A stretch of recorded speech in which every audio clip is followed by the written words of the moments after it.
7번째 표적으로서 예수님께서 죽었던 나사로를 다시 살리시는 표적이 나타나고 있는데, 오늘 본문에 기록된 말씀들을 우리가 함께 살펴보면서 하나님께서 주시는 은혜를 함께 나누어 보겠습니다. 이 시간 가운데도 말씀을 깨닫는 지혜와 하나님께서 나에게 주시는, 나를 위해서 준비해 놓으신 나를 위한 새로운 은혜를 받아 누리시는 귀하고 복된 시간 되시기를 주님의 이름으로 축원합니다. 자, 먼저 우리 오늘 1절 말씀 한번 읽어볼까요? 1절 말씀입니다. 어떤 병자가 있으니 이는 마리아와 그 자매 마르다의 마을 베다니에 사는 나사로라. 아멘. 자, 말씀을 보시면 평소에 이제 예수님과 가깝게 지냈던 마르다와 마리아의 오라비였던 나사로가 병이 들어있는 상태임을 알리고 있지 않습니까? 그렇게 이제 오라비가 병이 들자 그의 누이들이 예수님께로 급하게 사람을 보냅니다. 그리고는 우리 오라비가 죽게 되었으니 빨리 오셔서 오라비를 살펴주십시오라고 간곡하게 부탁까지 하는 상황입니다.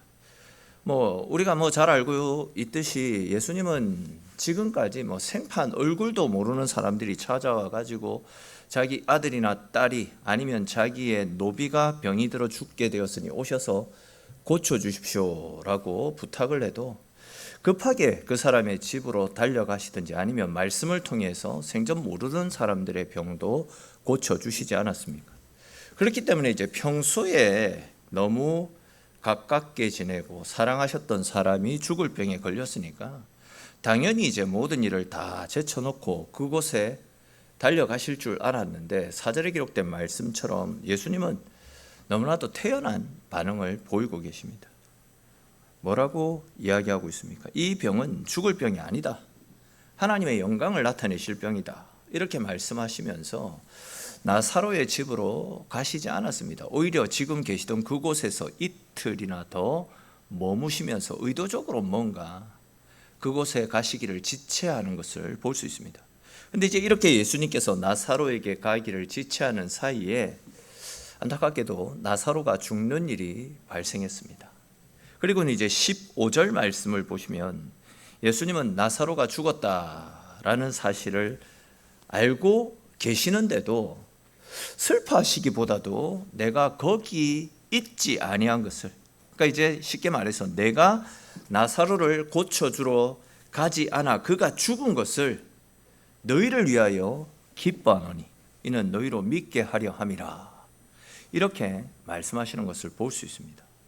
여러분, 지금 이 상황이 뭔가 좀 이상하지 않습니까? 예수님께서 사랑하셨던 나사로가 죽은 일은 분명 슬프고 애통해야 될 굉장히 안타까운 일입니다. 그런데 왜 예수님은 이런 상황, 즉 나사로가 죽은 일 때문에 모든 사람들이 슬퍼하는 상황 속에서도 왜 이 일은 하나님의 영광을 나타내는 일이며 내가 거기 있지 않는 것을, 즉 내가 나사로를 고쳐주러 가지 않아서 나사로가 죽은 것을 너희를 위해서 기뻐하노니, 왜 이런 이해할 수 없는 말씀을 하신 것이겠습니까? 분명 누군가가 죽었으면 슬픈 일입니다. 더군다나 예수님이 사랑하시는 자가 죽었기 때문에 슬픈 일인데 예수님은 오히려 그가 죽은 것이 너희를 위해서 더 기쁜 일이다. 진짜 이해할 수 없는 이 말씀을 왜 하신 것이겠습니까? 이 문제의 해답을 찾기 위해서 11절에 기록된 말씀 우리 다시 한번 읽어볼까요? 11절 말씀 같이 읽겠습니다. 이 말씀을 하신 후에 또 이르시되 우리 친구 나사로가 잠들었도다. 그러나 내가 깨우러 온도라. 아멘. 자, 20절 이후의 말씀을 먼저 살펴보면 나사로가 죽었기 때문에 그의 누이들이 굉장히 슬퍼하며 괴로워하고 있는 장면들이 나타납니다. 또 이제 거기에 더해서 나사로의 누이들은 예수님께서 자기들의 청을 거부하고 다른 곳에서 지체하고 계시는 사이에 자기 오라비가 죽었기 때문에 이 누이들은 지금 예수님에 대한 원망과 서운함들이 굉장히 가득 차 있는 그런 상황이었습니다. 그런데 보시면 예수님은 나사로가 죽은 것이 아니라 잠을 자고 있으니까, 잠이 들었으니 그를 깨우러 가자, 이런 말씀을 하고 있습니다. 솔직히 지금까지 우리가 살펴보았듯이 지금 예수님이 보이고 있는 이 반응은 진짜 너무 어이가 없는 반응 아닙니까? 가시려면 살아있을 때 가셔야지. 이미 벌써 죽은 지 나흘이나 지나가지고 뭐 시체가 썩고 부패해서 냄새가 나고 있는데, 그래서 모든 사람이 절망 가운데 빠져 있는데, 그런 나사로를 가리켜서 죽은 것이 아니라 잔다, 이렇게 말씀을 하고 있으니까 당시 주변에 그 말씀을 들었던 사람들이 얼마나 얼척이 없겠습니까? 얼마나 어이가 없겠습니까? 그 중에는 저 예수라는 사람이 죽어버린 사태의 이 심각성도 모르고 죽은 사람을 보고 오히려 그가 잔다, 이런 말을 할 정도로 예수는 말이 가볍고 경박한 사람이다, 이런 생각을 하지 않았겠습니까? 아마 제자들 중에서도 죽은 나사로가 죽은 것이 아니다, 자고 있다라는 예수님의 말씀을 듣고 저분이 왜 저런 말씀을 하시지, 어이없다, 이런 반응을 되게 그런 반응들을 보였을 것입니다. 자, 그런데 이제 이런 반응과 달리 이 일이 지금 어떻게 진행되어집니까? 예수님께서 죽어서 썩는 냄새가 나는 나사로가 있는 무덤으로 찾아가십니다. 그리고 이제 그곳에서 하나님 앞에 간절히 기도드리는 내용들이 40절 이후에 나타나는데, 우리 11장 요한복음 11장 41절 42절 말씀 앞에 화면 보면서 아니면 성경 보면서 같이 읽어보겠습니다. 요한복음 11장 41, 42절입니다. 돌을 옮겨 놓으니 예수께서 눈을 들어 우러러 보시고 이르시되 아버지여, 내 말을 들으신 것을 감사하나이다. 항상 내 말을 들으시는 줄을 내가 알았나이다. 그러나 이 말씀하옵는 것은 둘러선 무리를 위함이니 곧 아버지께서 나를 보내신 것을 그들로 믿게 하려 함이니이다. 아멘. 아멘. 자, 여기에 나타나는 말씀은 예수님께서 나사로를 살리기 직전에 나사로를 살려달라고 하나님 앞에 기도드리는 내용인데, 예수님이 드리고 있는 이 기도를 쉽게 풀어서 말씀을 드리면 이런 내용입니다. 아버지, 나사로를 살려주십시오. 그리하여서 죽은 나사로가 살아나는 이 일을 통해서 이곳에 모여있는 모든 사람들이 하나님께 영광을 돌리게 하시고, 또한 제가 하나님으로부터 보냄을 받은 하나님의 아들이다 라는 사실을 이들에게 알릴 수 있게 하옵소서라고 이렇게 기도하고 있는 겁니다. 그리고 예수님께서 하늘에 계신 하나님께 이렇게 기도를 다 드리신 다음에 이미 죽은 지 나흘이나 지난 나사로의 이름을 크게 부르시자 죽었던 나사로가 다시 살아나서 무덤에서 일어나 걸어 나오는 장면들이 쭉 나타납니다. 즉, 죽은 자가 살아나는 진짜 이 말도 안 되는 기적이 예수님께서 말씀하신 그대로 실제로 일어났던 것 아닙니까? 근데 여러분, 이 죽었던 나사로가 다시 살아나는 이 일이 사소한 일입니까? 아니면 엄청난 일입니까? 그렇죠. 엄청난 일이죠. 엄청난 일입니다. 사절에 기록된 말씀처럼 하나님의 살아계심을, 하나님의 영광을 드러낼 수 있는 진짜 엄청난 일 아닙니까? 그러니까 이제 죽은 사람이 다시 살아나는 일은 우리의 생각, 또 우리의 이성, 또 과학적으로 상식적으로는 도저히 일어날 수 없는 말 그대로 불가능한 일인데, 예수님은 죽었던 나사로를 다시 살리시는 표적을 통해서 예수님 당신은 죽었던 사람도 다시 살릴 수 있는 능력의 하나님이심을, 또한 거기에 대해서 25절과 26절에 나타나는 말씀처럼 주님께서 다시 오시는 마지막 심판의 날에는 죽었던 나사로가 다시 살아난 것처럼 주님을 구원자로 믿고 따르는 모든 사람들도 부활의 육신을 입고 다시 살아난다라는 그 사실을 모든 믿는 자들에게 가르쳐 주셨던 겁니다. 그리고 이렇게 죽었던 나사로가 다시 살아나는 말도 안 되는 이런 표적이 일어나자 45절에 기록된 말씀처럼 그 일을 본 모든 유대인들이 예수님을 믿게 되었다. 그렇게 성경은 말씀하고 있지 않습니까?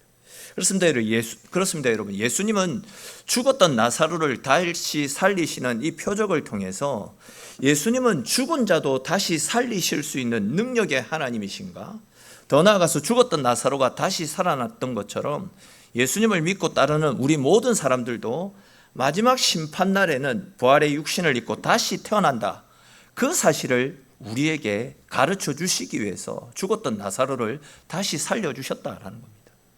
사실 죽은 자가 다시 살아난다, 이 말은 말도 안 되는 소리잖아요. 예수님이 아무리 사람들을 향해서 나를 믿는 믿음을 간직한 채 죽은 사람은 나중에 부활의 육신을 입고 다시 살아날 것이다, 아무리 예수님이 말씀을 외쳐도 죽은 사람이 다시 살아난다, 이것은 논리적으로 상식적으로 말이 되지 않는 소리이기 때문에 사람들은 분명히 예수님의 말씀을 받아들이지 않았을 것입니다. 믿지 않았을 것입니다. 그런데 이렇게 예수님께서 나사로를 다시 살리시는 표적을 직접 사람들 앞에서 보여주심을 통해서 예수님을 믿는 사람들의 부활은 거짓이 아니라 진짜 실제로 일어나는 일이다 라는 사실을 모든 믿는 자들에게 확증하여 보여주신 사건입니다.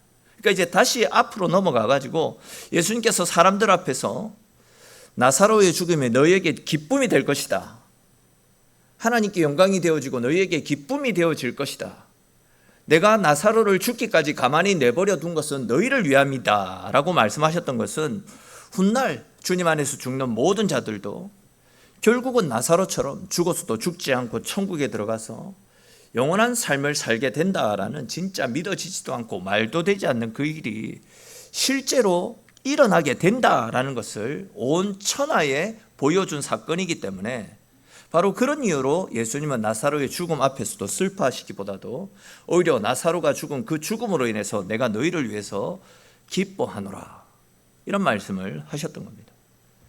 그런데 여러분, 예수님은 죽은 자가 다시 살아나는 부활의 기적을 나사로의 사건 이외에도 다시 한 번 더 보여주신 적이 있었는데 그 사건이 무엇이었습니까?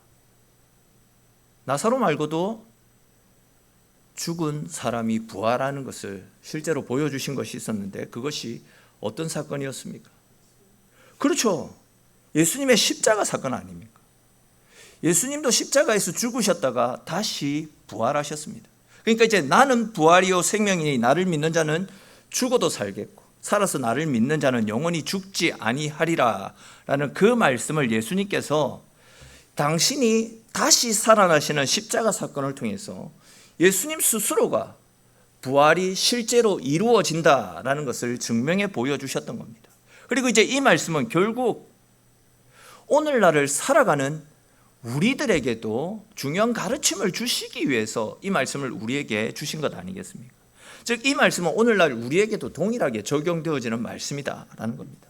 즉 예수님이 나사로를 다시 살린 것처럼 또한 십자가에서 죽으셨던 예수님께서 다시 부활 승천하셨던 것처럼 훗날 주님께서 이 땅에 다시 오시는 날 이미 죽었던 성도들은 새로운 부활의 육신을 입고 주님의 부활에 참여하게 될 것이고 또 그때에 살아서 주님의 재림을 맞이하는 성도들은 살아있는 상태에서 즉 휴거의 상태로 부활의 육신을 입고 하늘나라로 올라가게 되는 은혜를 누리게 되는 것입니다. 쉽게 말해서 주님 안에서 생활하는 모든 사람들은 나사로처럼 또한 예수님처럼 영원한 부활에 참여하게 된다라는 사실입니다. 그러니까 이제 나사로의 죽음은 모든 믿는 자들이 훗날 주님의 부활에 참여하게 된다라는 하나의 증표로 하나의 근거로 사용되어지기 때문에 예수님은 나사로의 죽음 앞에서 슬퍼하시지 않고 오히려 내가 너희를 위하여 기뻐하노라 이 말씀을 하셨던 겁니다. 사랑하는 성도 여러분, 주님께서 다시 오시는 날, 즉 주님께서 재림하시는 날 우리 모두도 나사로가 다시 살아났던 것처럼 또한 예수님께서 부활하신 것처럼 우리들도 다시 부활하는 은혜를 누릴 수 있다라는 사실을 믿음으로 받으시기를 축원합니다. 더 나아가서 어떤 상황 속에서도 주님을 끝까지 붙잡고 주님을 내 삶 가운데 모시고 믿음으로 살아가십시오. 언제나 주님께 우리의 시선을 고정하시고 주님을 위한 삶을 믿음으로 달려갈 수 있기를 바랍니다. 그렇게 우리가 믿음으로 십자가를 바라보며 살아가게 될 때에 우리도 부활하신 주님으로 말미암는 주님께서 허락하여 주시는 크고 풍성한 하나님의 은혜를 누리게 될 것입니다. 다들 잘 아시겠지만 이 세상의 수고와 고통, 이 세상은 길면 100년입니다. 잠시 잠깐입니다. 그렇지만 끝까지 믿음을 지키는 자들에게는 하나님의 은혜와 영원한 천국의 복락이 믿는 자들에게 주어지게 될 것입니다. 계속 말씀을 드렸듯이 십자가 끝에는 부활의 영광이 기다리고 있습니다. 십자가는 잠깐 이 땅에서 짊어지고 가는 것이지만 부활 이후에 우리에게 주어지는 영생은 영원히 끝이 없는 영원한 복락 속에서 하나님과 함께하는 기쁨을 누리게 되는 너무나도 좋은 것들입니다. 즉 우리는 주님 안에 머물러 있기만 하면 나사로가 다시 살아난 것처럼, 주님이 부활 승천하신 것처럼 우리도 천국에 들어가서 다시 살아나는, 그리하여 영원토록 천국에서 하나님의 은혜 가운데 거하는 하늘의 복을 받아 누리게 될 것입니다. 언제나 이런 믿음으로 부활하신 주님을 믿는 믿음을 가지고 날마다 주님과 동행하심을 통해 주님으로 말미암는 영생의 부활을 누리며 살아가는 저와 여러분들의 삶이 될 수 있기를 주님의 이름으로 축원합니다. 자, 그런데 우리가 여기에서 또 반드시 짚고 넘어가야 될 중요한 사실이 말씀 가운데 나타납니다. 사실 우리말 성경에서는 구분이 잘 되어지지 않는데, 우리 오늘 본문 25절, 26절 다시 한번 읽어볼까요? 11장 25절, 26절 너무 잘 아는 말씀인데 같이 읽겠습니다. 예수께서 이르시되 나는 부활이요 죽어도 살겠고 무릇 살아서 나를 믿는 자는 영원히 죽지 아니하리니 이것을 내가 믿느냐. 아멘. 자, 25절, 26절 말씀을 그냥 우리말로 보게 되면 잘 구분이 안 되는데, 원어상으로 보게 되면 예수님은 당신이 부활이시고 생명이 되신다, 이 표현을 에고 에이미라는 표현을 통해서 현재 시제로 이 말씀을 사용하고 계시거든요. 자, 그런데 여러분, 앞에서도 우리가 살펴본 것처럼 우리는 분명히 주님께서 다시 오시는 날, 즉 마지막 심판의 날, 우리 주님께서 부활하신 것처럼 우리들도 부활의 육신을 입고 다시 살아나는 부활의 은혜를 누리게 될 것이다, 이 사실을 함께 살폈지 않습니까? 그러니까 이제 부활은 모든 믿는 사람들이 미래에 누리게 될 미래적인 축복입니다. 그렇기 때문에 이제 부활을 이야기할 때에는 시제 역시도 현재 시제가 아니라 미래 시제가 사용이 되어져야 됩니다. 그런데 왜 오늘 본문에서 예수님은 당신이 부활하심을 말씀하시면서 미래 시제가 아니라 에고 에이미, 현재 시제를 사용하셨냐? 왜 현재 시제를 사용하신 것이겠습니까? 그냥 간단하게 그 이유를 말씀을 드리면, 주님께서 우리 가운데 허락해 주시는 부활의 은혜는 미래에만 누릴 수 있는 복이 아니다라는 겁니다. 부활은 미래에만 주어지는 축복이 아니고 지금 현재 우리들의 삶 속에서도 얼마든지 누릴 수 있는 축복이고 얼마든지 누릴 수 있는 은혜다라는 사실을 가르쳐 주시기 위해 이 부활을 표현하는 단어를 에고 에이미, 현재 시제로 사용을 하고 있는 것입니다. 그렇지 않습니까, 여러분? 예수님은 분명 죽어있던 나사로를 지금 현재 다시 살려주시는 은혜를 베풀어 주시기 위해 그곳으로 찾아가신 겁니다. 미래에 주님의 재림 때에 살려주시기 위해서가 아니라 지금 현재 그를 살려주시기 위해서, 은혜 베풀어 주시기 위해서 그곳으로 찾아가신 것인데, 나사로의 누이 마르다의 경우에는 예수님께서 베풀어 주실 그 은혜들을 먼 훗날 심판의 날 주어질 미래적인 축복으로 생각하고 있지 않습니까? 보십시오. 22절을 한번 보십시오. 보시면, 그러나 나는 이제라도 주께서 무엇이든지 하나님께 구하는 것을 하나님 주실 줄 아나이다. 마르다가 이르되 마지막 부활 때에는 다시 살아날 줄을, 24절이네요. 마르다가 이르되 마지막 부활 때에는 다시 살아날 줄을 내가 아나이다. 분명히 예수님은 지금 현재 나사로를 살려주시기 위해 찾아왔는데, 마르다는 마지막 부활의 날, 심판의 날 그가 살아나게 될 것을 알고 있다, 이렇게 이야기를 하고 있는 겁니다. 그러니까 부활은 모든 믿는 사람들이 미래에 누리게 될 미래적인 축복입니다. 그것은 분명한 사실입니다. 그런데 이제 중요한 것은 예수님은 그 부활의 은혜를 미래에 제한적으로만 우리에게 은혜를 베풀어 주시는 것이 아니라 지금 현재 우리의 삶 가운데서도 얼마든지 누릴 수 있는 축복이고 은혜다라는 사실을 가르쳐 주고 있습니다. 여러분, 예수님은 분명 죽어있던 나사로를 지금 현재 다시 살려주시기 위해, 그런 은혜를 주시기 위해서 그곳에 찾아가셨지 않습니까? 그런데 앞에서 말씀을 드렸던 대로 마르다는 먼 훗날 심판의 날 다시 살아날 것이다, 이 미래적인 축복으로만 생각을 하고 있었다라는 겁니다. 그러다 보니까 이제 예수님께서 자기 오라비를 살리기 위해서 찾아오셨는데도 마리아는 기뻐하지 못한 채 오히려 예수님에 대한 원망, 불평을 쏟아놓고 있었던 것입니다. 좀 다르게 말씀을 드리면 주님께서는 오라비가 죽은 과거의 슬픔으로 인해서 괴로워하고 있는 마르다와 마리아를 위해서 나사로를 살려주심을 통해 오늘 지금 현재 삶에 그들의 삶 가운데 지금 현재 그들의 삶 가운데 은혜를 베풀어 주시려고 그들 가운데 찾아가셨는데 그들은 주님께서 허락하여 주실 부활의 은혜를 막연한 미래의 축복으로만 생각을 하고 있었다라는 겁니다. 근데 사실 이러한 문제는 마르다와 마리아만의 문제가 아니라 오늘날 이 시대를 살아가고 있는 우리들도 동일하게 생각하고 있는 문제다. 이런 사실을 우리는 반드시 깨달아야 됩니다. 사실 많은 사람들이 신앙생활을 천국에 가는 것으로만 생각하며 신앙생활을 하는 분들이 의외로 많이 있습니다. 분명 주님께서는 세상 끝날까지 우리와 함께 하시면서 이 말씀은 결국 다르게 표현하면 지금도 주님은 우리와 함께 하시면서 세상이 끝나는 그날까지 우리와 동행하시며 우리를 지키신다. 이 말씀인데도 우리는 지금 현재 우리와 함께 하시는 주님을 보지 못합니다. 또한 그 주님께 우리의 인생을 온전히 맡기지 못한 채 살아갑니다. 그냥 막연하게 내가 이 땅에서는 이렇게 힘들게 살아도 천국에 가면 주님으로부터 내 수고에 대한 보상을 받을 수 있을 거예요. 천국에 가면 주님과 더불어서 항상 행복하게 살아갈 수 있을 거예요.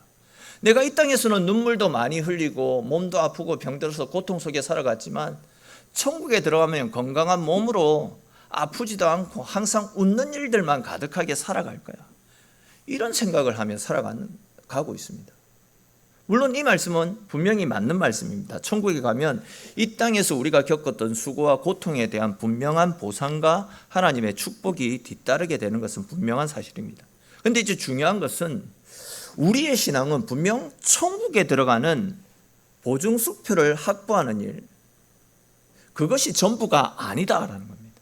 우리에게 허락하여 주신 말씀의 능력으로, 기도의 힘으로, 또한 부활의 능력으로 지금 내가 살고 있는 삶의 현장 속에서 우리와 함께하고 계시는, 우리를 영원한 생명 가운데로 이끌어 가시는 주의 은혜를 누리며 살아가는 것, 신앙생활은 거기에까지 이룰 수 있어야 된다라는 겁니다. 막연하게 때가 되면 하나님이 회복시켜 주시겠지, 나중에 천국에 가면 보상해 주시겠지, 이것이 아니라 부활의 소망을 품고 지금도 살아서, 부활하신 몸으로 지금도 살아서 우리와 함께하고 계신 그 주님과 더불어 지금 주님께서 허락하여 주시는 은혜를 누리며 이 땅에서도 평안하게, 이 땅에서도 주님과 함께 평안과 안식의 삶을 살아갈 수 있어야 된다라는 겁니다. 여러분, 절대 속아서는 안 됩니다. 즉 부활신앙은 천국에 들어가기 위한 것만이 되어서는 안 된다라는 겁니다. 우리를 넘어뜨리기 위해서 공격해 들어오는 사탄의 권세들을 물리칠 수 있는 것이 부활신앙이고, 또한 내 속에 있는 세상의 욕심과 썩은 가치관들을 뿌리 뽑을 수 있는, 말씀의 능력으로 뿌리 뽑을 수 있는 것이 부활의 신앙이고, 그리고 우리를 위해서 아들까지 내어주신 하나님께서 우리가 겪는 모든 수고와 아픔과 고통, 심지어 죽음의 위협으로부터도 우리를 지키시고 생명의 길로, 은혜의 길로 인도하심을 믿고 주님과 함께 강야의 길을 헤쳐나올 수 있는 힘, 그 힘이 바로 우리에게 약속되어진 부활의 힘인 줄로 믿으시기를 축원합니다. 여러분, 잘 아시는 것처럼 예수님의 시신은 영원히 무덤 속에 갇혀 있었던 것이 아니지 않습니까? 예수님은 3일 만에 다시 부활하셔서 무덤을 털고 일어나셨더랬습니다. 그렇기 때문에 우리가 만나야 되는 예수님은 무덤 속에 있는, 고통 속에 있는 예수님이 아니라 부활 승천하신 예수님, 지금도 부활하셔서 우리와 함께하고 계시는, 우리를 도우시고 우리의 힘과 능력이 되시는 예수님, 부활하신 예수님을 우리는 만나야 됩니다. 이 말씀은 우리들의 삶 속에 반드시 기억하고 또 반드시 적용시키며 살아가야 되는 말씀입니다. 우리들도 하루빨리 우리를 주눅들게 만들고 아프게 하고 힘들게 하는 과거의 어두운 그림자, 즉 무덤에서 속히 빠져나와서 부활하신 주님과 함께 주님이 열어가시는 부활의 기쁨을 누리며 주님께서 열어가시는 승리의 삶을 살아갈 수 있어야 됩니다. 주님께서 부활하셔서 지금도 우리와 함께 하시며 우리를 돕고 계신데 여전히 주님은 나에게 생명과 은혜를 불어넣어 주시는데 우리는 여전히 과거에 매여서 죽은 자처럼 넘어진 자리에서 그대로 주저앉은 채 생활했어야 되겠습니까? 과거에 죽어있던 행실과 죽어있던 믿음에서 벗어날 수 있어야 됩니다. 무덤에서 벗어나서 부활하신 주님과 함께 생활하는 것, 이것이 주님이 우리에게 원하시는 부활의 신앙의 모습이다라는 겁니다. 좀 다른 관점에서 말씀을 드리면 주님 안에서 생활을 하면 죽어도 죽지 않고 영원히 살 수 있다라는 확신과 믿음을 가지고 죽음을 두려워하지 않고 오늘 지금 현재 내 삶 속에서 세상을 담대하게 살아가는 것, 이것이 주님이 우리에게 원하시는 부활 신앙의 모습 아니겠습니까? 사랑하는 성도 여러분, 오늘 말씀에서 예수님은 지금 현재 우리의 삶 속에 부활의 소망을 품고 그 부활의 소망으로 믿음으로 살아가기를 원하고 계십니다. 즉 하나님은 우리들이 부활의 소망을 품고 과거의 절망적인 상황을 이겨내고 더 나아가서 지금의 어둡고 절망적인 현실도 막연하게 때가 되면 하나님이 회복시켜 주시겠지, 천국에 들어가면 보상해 주시겠지가 아니라 부활의 소망을 품고 넉넉히 믿음으로 지금의 현실들을, 아픔들을 이겨나가는 삶, 하나님은 우리에게 그런 삶을 원하고 계신다라는 겁니다. 계속해서 말씀을 드렸듯이 부활신앙은 천국에 들어가는 것만이 부활신앙이 아닙니다. 우리를 넘어뜨리기 위해서 공격해오는 사단의 권세들을 물리칠 수 있는 것이 부활의 신앙이고, 내 속에서 자리 잡고 있는 세상의 썩은 잘못된 가치관들을 뿌리 뽑을 수 있는 것, 이것이 주님이 기뻐하시는 부활의 신앙이며, 광야와도 같은 험난한 세상 가운데서도 자로나 우로나 치우치지 아니하고 하나님의 말씀의 인도를 따라 살아가는 그 힘이 바로 우리에게 약속되어진 부활의 신앙 아니겠습니까? 우리는 그 부활의 신앙을 붙잡고 언제나 주님과 함께 주님이 열어가시는 삶을 살아갈 수 있어야 된다라는 겁니다. 이제 말씀을 읽겠습니다. 예수님께서 평소에 사랑하셨던 나사로가 병이 들고 죽음을 맞았던 것처럼 우리들 역시도 세상을 살아가다 보면 아플 수도 있습니다. 원치 않는 고통 속에 빠질 수 있고 망할 수도 있습니다. 그러니까 우리가 원하는 일이 내 뜻대로 풀리지 않고 그리하여 또 깊은 절망 가운데 빠질 수도 있을 것입니다. 그런데 중요한 것은 우리는 결코 죽지 않습니다. 좌절하지 않습니다. 왜 그렇습니까? 부활하신 우리 주님께서 우리 안에 계시기 때문이고, 또한 이 세상이 우리의 전부가 아니기 때문입니다. 그렇기 때문에 부활 신앙을 가진 사람들은 절대 과거에 매일 필요가 없습니다. 아파하고 낙심하고 좌절할 필요가 없습니다. 과거에 어떠한 실패도, 어떠한 아픔도, 어떠한 저주도, 어떠한 슬픔도 우리 인생을 주장할 수가 없습니다. 우리는 부활하신 주님과 함께 오늘 다시 새롭게 일어나서 주님이 열어가시는 우리 앞에 준비되어져 있는 승리의 길을 걸어 나갈 수 있어야 될 것입니다. 미래에 대한 기대감으로, 즉 천국에 대한 소망으로 우리는 새로운 삶을 주님과 함께 새롭게 시작해 나가야 된다는 겁니다. 언제나 이런 믿음으로 늘 언제나 부활의 소망을 품고 우리를 짓누르고 있는 모든 고난과 어려움들에 당당하게 맞서서 내가 살고 있는 지금 매 순간순간을 주님께서 예배해 놓으신 부활의 기쁨 가운데 살아가시는 저와 여러분들의 인생이 될 수 있기를 주님의 이름으로 간절히 축원합니다. 기도드리겠습니다. 사랑의 주님, 오늘도 저희들을 주님의 자리로 불러주셔서 함께 말씀을 나누고 기도할 수 있는 은혜의 시간들을 허락하여 주셔서 주님 고맙고 감사합니다. 오늘 우리에게 주신 말씀처럼 주님을 구원자로 믿는 우리에게는 죽었어도 죽지 않는 영원한 부활이 기다리고 있다라는 사실을 늘 기억하게 하시고, 또한 그 부활의 믿음을 간직하고 그 부활의 믿음으로 우리를 짓누르고 있는 모든 고난과 아픔과 절망들에 맞서서 내가 살고 있는 지금 매 순간순간을 부활의 기쁨 가운데 살아가는 저희들 될 수 있도록 주님 은혜 베풀어 주시옵소서.